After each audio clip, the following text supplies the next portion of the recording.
Энэ юу вэ?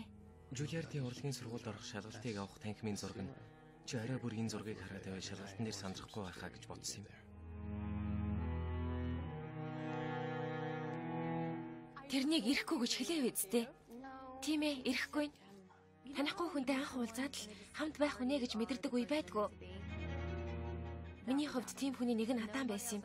Хамтлагийн талаар мэддэг хүн Портландд нэгч байхгүй ч Адам их авьяастай хүн байсан. Харин би тийм биш. Энэ залуус яавал гэжтэй. Ховлооч гэсэн юм л байсан штэ.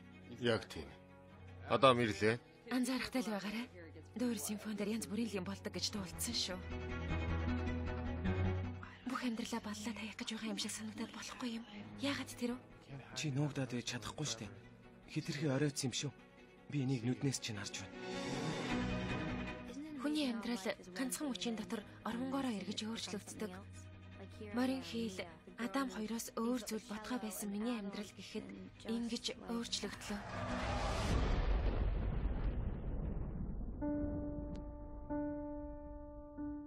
Ээж! Тэди! Аава! Би үхэж байна уу та? Нэг нууц хэлий охин минь. Амьдрах өөх хэсэг чинь зөвхөн чамаас шалтгаална. Тиймээс чи тэмцэх хэрэгтэй.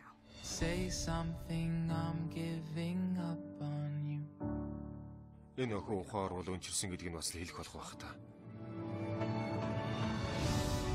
Say something, I'm giving up on you. Би одоо яах вэ? Амьдрал чамд сонголт өгдөг бол зарим үед амьдрал өөрөө чамд сонголт өгдөг юм охин. Би юм байвал чамд таалагдаж байна уу? Өмнө нь дурлж байсан охин минь одоо ч тэр хэвээрээ л байна. Маргааш ч гэсэн би энэ охиныг л хайрлах бол. Чамд одоо ч гэсэн гэр бүл байна мия. Би энийг хүсэж байна. Яагаад би гэж?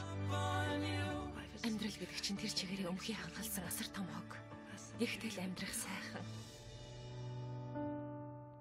Би энд байна. Би чам тухаангууд орлсон хിവэрэ цэрэлдэ гуйж байна.